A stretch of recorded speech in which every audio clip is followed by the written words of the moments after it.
നല്ല പടമാണ്, നല്ല ഡയറക്ഷനാണ്, തൂക്കറിനാണ്, ഒരുപാട് ട്വിസ്റ്റ് ഉണ്ട്. അവസാനം കുറച്ച് വലിച്ചിട്ടുള്ള തോന്നി.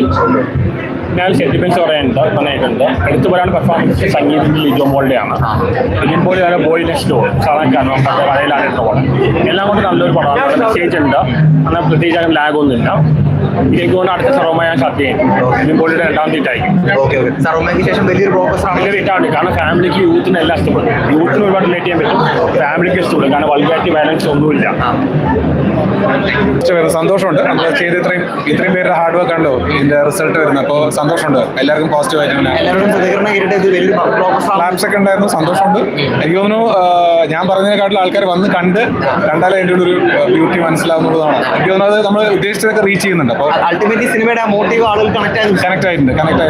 അത് ഇപ്പോഴത്തെ ഓഡിയൻസിൽ എനിക്ക് വളരെ ക്ലിയർ ആയിട്ട് അത് കിട്ടുന്നുണ്ട്. പോസിറ്റീവ് ആണ്, റെസ്പോൺസ് പോസിറ്റീവ് ആണ്. എങ്ങനെയുണ്ടായിരുന്നു നിവിനുമായിട്ടുള്ള ഒരു കൊളാബറേഷൻ? വളരെ എക്സൈറ്റിംഗ് ആയിരുന്നു.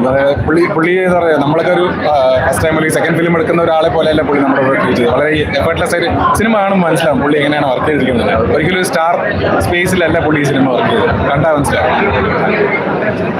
പിന്നെ അരുൺ ചേട്ടൻ്റെ ഡയറക്ഷനും സഞ്ജയ് ചേട്ടൻ്റെ സ്ക്രിപ്റ്റും എല്ലാം കൂടി വന്നപ്പോൾ ഒരു രക്ഷയില്ല. പിന്നെ മ്യൂസിക്കും ഭയങ്കര നല്ല കിടലിനായിട്ടുണ്ട്. പിന്നെ എടുത്തു പറയാൻ നിവിൻ ചേട്ടനും സംഗീതും ലിജോമോളും അഭിമന്യും ഇവരെല്ലാവരുമാണ് സിനിമ കൊണ്ടുപോയത്.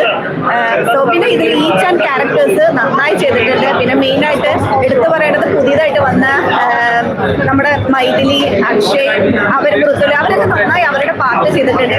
എന്തായാലും അടിപൊളിയാവും എന്നല്ലേ ഞാൻ വിശ്വസിക്കുന്നു. കാരണം എനിക്കിഷ്ടപ്പെട്ടു. എനിക്ക് കുറച്ചൊക്കെ സ്റ്റോറി അറിയായിരുന്നു, എന്നിട്ടും എനിക്കത് കണ്ടപ്പോൾ എനിക്ക് ഇമോഷണലി കണക്ട് ആയി. എന്റെ കണ്ണ് പറഞ്ഞു. എനിക്ക് മനസ്സിലായി എന്തായാലും പടം എല്ലാവർക്കും മറക്കാവും. എല്ലാവരും തിയേറ്ററിൽ പോയി കാണാം, സപ്പോർട്ട് ചെയ്യാം.